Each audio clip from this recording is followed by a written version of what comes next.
Nós estamos aqui iniciando a nossa semana, a primeira semana da Quaresma, te dando algumas orientações para você viver bem, porque eu acho que a gente já traz no coração, né, Rodrigo, esse desejo de conversão todos os dias na nossa vida.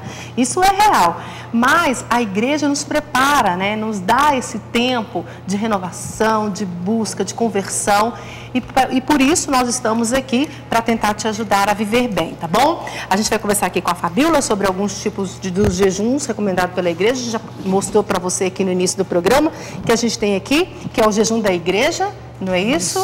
Isso. Que é super saudável, tranquilo, que né? Que é válido, né? É o que vocês já conversaram. Faz um belo café da manhã, que lógico que é só o que é essencial, mas o que seria isso? Seria uma fruta e, de um modo geral, a gente orienta a fruta não processada, ela in natura, uma fruta da época, porque ela é mais acessível quanto ao custo, ela é mais nutritiva porque é daquela época. Então, assim, começa com uma fruta, um pão, que a gente também tem orientado que seja integral e que, se possível, faça em casa, que sejam preparados esses alimentos em casa.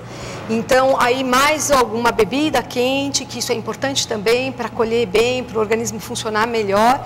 E depois mais uma refeição, que poderia ser o almoço, e depois faz um lanche, que não é um lanche, como às vezes, quando fala lanche, às vezes pode parecer um lanche, né, de um embutido, de um hambúrguer. Não, é um lanche no sentido de que uma fruta de novo, mais um cereal integral, alguma coisa que possa nutrir o meu corpo e manter a minha saúde, né? O que vai mudar, né? Você vai trocar a janta ou o almoço por um lanche e vai tirar as guloseimas do dia, né? E essa é a grande chance durante o dia. A gente aproveitar esses 40 dias para experimentar, não comer tanta bobagem, né? Tantos chocolates, tantas balas, né? Evitar café em excesso, evitar bebida alcoólica em excesso. Então, nesse momento, o que eu vou fazer? Eu vou utilizar um alimento que seja saudável, que vai manter o meu corpo nutrido e que não vai exigir de mim querer beliscar toda hora alguma coisa. Essa é a chance de experimentar 40 dias e depois adequar para um hábito alimentar saudável. Ou seja, né, esse jejum também é ótimo para a nossa saúde, né? Isso, exatamente. E prepara o corpo, prepara a mente, prepara a alma, né? Eu acho que vale a pena a gente tentar. Sempre, eu acho que aquelas pessoas que têm alguma patologia, é lógico que precisam observar. Então, se eu tenho um diabetes, eu tenho uma dificuldade de controlar a glicose no meu sangue, observar para o jejum, porque intervalos muito longos pode trazer aí uma hipoglicemia e todas as consequências da hipoglicemia. Então, se eu tenho dificuldade para manter a minha glicose no sangue, o ideal é que a gente peça orientação para o médico ou para o nutricionista para fazer um jejum que adeque com a minha vida. Então, se eu estou amamentando, por exemplo, então assim, o consumo de água, o consumo hídrico, né, tem que ser bastante intenso. E aí me chamou muito a atenção aqui, vocês na Canção Nova, que eu usei o sanitário e vocês têm um bilhete, né, dizendo, verifique a cor da sua urina. Isso é uma boa dica, se a Canção Nova puder disponibilizar isso, né, para os internautas, enfim, para que eles observem isso, que cor está a minha urina, porque é sinal de que eu estou bebendo água o suficiente ou pouco, enfim. Isso também é legal. E a mulher que está amamentando, ela precisa de bastante hidratação, como todos nós, né? Então, esses cuidados a gente deve ter. Começando com esse jejum que a igreja propõe, eu acho que já é um bom início, né, para pensar na qualidade de vida aí. Ok, aí você começa com um almoço, com o café da manhã, o almoço, um lanche, né? Então, seria essa refeição do dia, você vai tirar aí as guloseimas, enfim, né? Agora, a gente tem também aqui o pão, né, e a água, não é? Que foi bem orientado aí pelo sacerdote, que já nos deu aí a dica, que tem gente que come o pão e a água junto e faz super mal, né? Exato, porque aí, na verdade, o que vai acontecer é que você tem um risco maior para fermentação e todo esse excesso de gás acaba trazendo muito, além do desconforto, prejuízo para o funcionamento dos órgãos. Então, é importante a gente pensar nisso. Eu vou fazer esse jejum, que eu faça uso tome o café da manhã, como o padre deixou bem claro, e aí vai usar o pão, de preferência o pão integral. Uma outra dica, Dirce, é que às vezes a gente vai comprar um pão integral, ele é mais caro caro do que um pão com farinha beneficiada. Então, a gente também tem orientado comprar a farinha branca e acrescentar nessa farinha branca o farelo de trigo, que é fibra e que ajuda no funcionamento do intestino. Então, para 1 quilo de farinha branca, 500 gramas de farelo de trigo. Eu preparo essa farinha em casa e aí faço o pão. Eu vou deixar para vocês colocarem no site uma receita de um pão integral bem interessante, fácil de fazer, dá para levar a família toda para a cozinha para preparar esse pão e aí pode utilizar esse pão já mais enriquecido e aí beber a água nos intervalos, manter o corpo hidratado. E aí eu acho que vale a pena vocês disponibilizarem para todos nós, né, essa fichinha dizendo qual é a cor que a minha urina deve estar. Infelizmente... Até por causa desses riscos. Isso. Né? Infelizmente a gente ainda não tem esse hábito, né, de olhar a urina, de olhar o bolo fecal, e isso faz diferença, porque ele sinaliza como é que está a alimentação. E a sua alimentação. Isso. Legal. Olha só, aí é claro também que você pode estipular os dias, né? Não precisa passar a quaresma inteira, pão e água, você pode estipular o dia como quarta e sexta-feira, que já é a orientação da igreja, tá bom?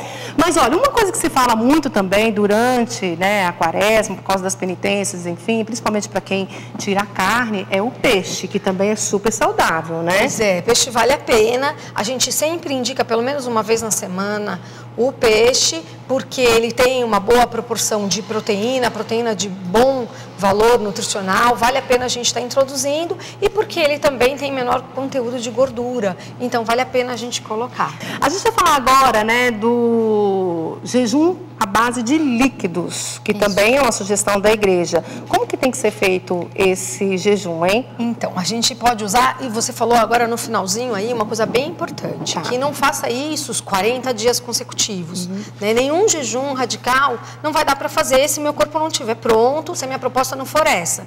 A gente conversava há tempo atrás, assim, eu sou um trabalhador braçal, né? Trabalho gastando uma atividade, né, numa atividade física muito intensa, gastando muita energia. Não dá para fazer um jejum desse, porque daí, na verdade, o meu corpo vai entrar em déficit e isso vai marcando, né, vai favorecendo, né, a destruição das minhas células, enfim, vai marcando o meu corpo para mais para frente determinar uma doença. Então, esse jejum só de líquidos é para quem vai ficar mais numa oração, mais contemplativo, numa atividade física e intelectual mais tranquila, para evitar um gasto excessivo. E aí a gente pode lançar mão de sucos, né, com verduras e frutas, mesclar. Então aqui a gente está trazendo uma opção de beterraba com couve e a outra de manga com um pouquinho de gengibre.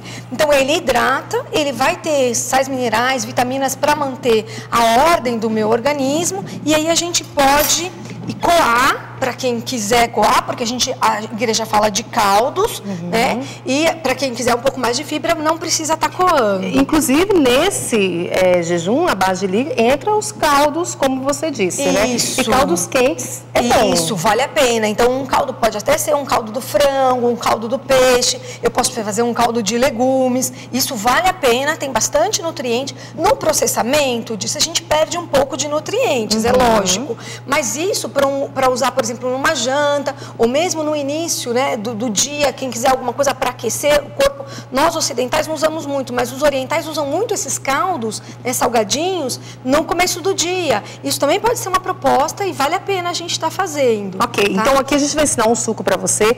É bom que seja suco natural, né? Eu acho que isso é bem legal, né, para você que vai fazer o jejum. Aí escolha, né, quarta e sexta, como eu disse, para você fazer. Aquilo que a gente falou também, precisa haver um treinamento, o seu corpo precisa estar treinado, não é? Não dá para simplesmente mudar a sua alimentação do dia para a noite. Então, comece pelo da igreja e vai fazendo os outros, né, para treinar o seu corpo. Quanto que a gente põe aqui? A gente vai colocar metade da manga, a gente como vai usar o coador, a gente vai estar coando, pode até usar a casca, porque a gente também consegue bastante nutrientes na casca. Pode colocar, isso aqui tem metade, isso. Ok? Aí, o gengibre, de ser bem pouquinho, é meia colherzinha de café, um pouquinho só, é um pedacinho do gengibre. Ah, tá, então um cantinho assim. Gengibre, seria? Isso. Okay. Gengibre é estimulante, é bem pouquinho. Ele é estimulante, melhora bastante o metabolismo, e 300 ml de água. Que seria um copo de água. Um copo d'água. Tá. Aí a gente vai liquidificar. Ok, preparando? Vamos lá.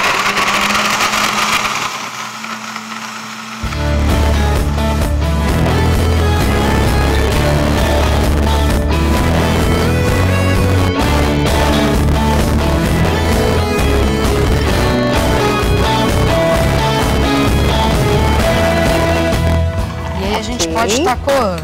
Vou pôr Acaba aqui. um pouquinho que a gente vai coar. E a gente vai fazer mais uma opção. Esse aqui, ó, é o gengibre e a manga. Isso. Ai, que cheiro bom, né? Maravilhoso. Super O bom. gengibre para que você Então, diz? o gengibre é estimulante, ele ajuda no processo da digestão e também auxilia no metabolismo, né? No bom funcionamento do corpo. A gente pode usar mais do que às vezes habitualmente a gente usa. Então, num tempero de uma carne, um frango, vale a pena colocar um pouquinho de gengibre. Isso melhora bastante o processo da digestão e da metabolização. A gente pode também fazer com a beterraba. Legal. Né? Então, a beterraba a gente pode colocar uma colher de sopa de beterraba e misturar a couve, por exemplo, com a beterraba. Aqui a gente usar as frutas. Isso. Pode ser, na verdade, uma folha de couve, porque a gente vai coar também, mais um copo d'água. A couve também é excelente para a saúde, tanto A quanto a couve beterraba. vale a pena. A gente tem ferro, na beterraba também. Opa.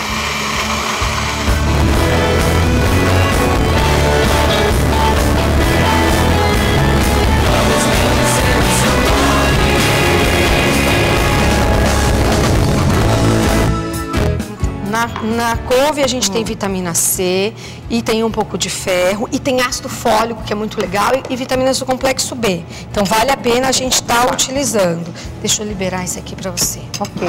A gente tem perguntas, não é isso, Rodrigo? Tem perguntas, Dicilene, olha só. A Antoniele Martins, ela pergunta, ela gostaria de saber se no jejum da igreja, no lanche, ela pode colocar frutas e gelatina. Então a gente já esclareceu um pouquinho sobre isso. Frutas, com certeza, isso faz muito bem. A gelatina depende, se ela for, né, comer aquela gelatina porque é saudável e tal, beleza.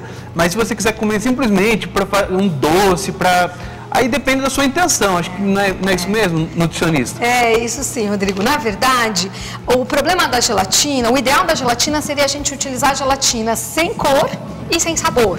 Quase ninguém gosta. Né? O grande problema das gelatinas é o excesso de corante e de edulcorante artificial e aroma artificial. E isso destrói um pouco a percepção gustativa. Então, a gelatina, ela poderia ser válida se ela fosse sem cor, sem sabor, né? Porque ela é um conteúdo proteico. De qualquer maneira, eu particularmente oriento os alimentos menos processados. Esse que seria a chance da gente ter maior quantidade de nutrientes. Então, eu posso usar as frutas mesmo e um cereal integral. É mais válido do que a gente estar utilizando um alimento muito processado, com muito corante, né, muito aroma seria artificial. Mais saudável, mais saudável, né? É isso. A gente falou aqui uma outra participação da Poliana Martins, ela é de Irará, Bahia. Aí a pergunta dela também é importante a gente esclarecer. Ela diz assim: estou pecando se quebrar o jejum por me sentir mal? Então, no livro do Monsenhor Jonas, a gente já esclarece, não é para você provar teste de resistência. Então, se sentir mal, olha, para com o jejum, não é essa a intenção do jejum. Então é isso, tá bom? É a pergunta da Poliana, Dicilene. Ok, é verdade. Inclusive eu ia falar justamente sobre isso, sobre o jejum, né, que também é proposto pela igreja, o jejum à base de água, né? Mas que a orientação é a seguinte, né? A gente acabou de falar aqui, o padre já falou, é indicação? É indicação, mas cuidado, não é? Não dá, eu gostei muito disso que o Rodrigo trouxe, né? Não é prova de resistência, a gente não precisa provar nada para ninguém, não é? Então a gente vai fazer aquilo que é possível, né? Respeitando também o nosso organismo e o nosso corpo, que também isso é sabedoria, não é? Então, o jejum à água é para uma pessoa bem treinada, não seria isso? E treinada em todos os sentidos. Por exemplo, disso, o que acontece? Quando o meu corpo está bem constituído, bem treinado, eu tenho mais massa magra ao invés de ter tanto tecido adiposo. Quando eu tenho mais massa magra, eu tenho mais local para armazenar, para reservar o glicogênio, que é a forma como a glicose que eu vou utilizar para a minha atividade fica reservada. Então, se eu sou uma pessoa que tem um corpo bem treinado, eu tenho mais massa magra, mais reserva de glicogênio, tanto no músculo quanto no fígado, porque o meu fígado também está funcionando bem. Então, nesse momento que eu fiz um dia de só água, eu tenho mais chance de nutrir as minhas células com esse glicogênio que ficou reservado, ele vai se liberando na forma de glicose, e aí eu mantenho o meu corpo funcionando bem naquele naquele dia que eu resolvi fazer esse jejum. Agora, quando não, meu corpo não está treinado, eu tenho muito tecido adiposo, eu tenho um risco de liberar muitos corpos cetônicos, e aí eu destruo as minhas células, eu sinto mal, eu acabo tendo enxaqueca, enfim, todas as consequências de um plano alimentar mal elaborado. A ideia é que isso, exatamente como você disse, seja um treinamento, que o meu corpo vá passando por esses processos e eu vá sentindo que eu dou conta de fazer aquilo, não é de fato para testar nada. Não é prova de resistência. Exatamente. Muito pelo contrário, né? É um tempo de você viver bem, né? Lançando mão de alguma coisa para que você se torne melhor, né? Essa é a opção. Então, olha, que você cuide bem aí. A gente já te deu a dica. Quero mais uma vez falar do nosso livro Práticas de Jejum com o Monsenhor Jonas Habib, que é um livro que vai te orientar direitinho como você vai viver aí o seu jejum durante esses 40 dias, sem passar mal, sem ter problemas, enfim, vai te dar orientação básicas para você viver, né, durante toda a sua quaresma. Tá aqui, ó, o livro Práticas de Jejum de Monsenhor Jonas Habib, super indicado aí nesse tempo, né, de quaresma, para a gente viver bem, né, e fazendo uma coisa correta, segundo a orientação da igreja.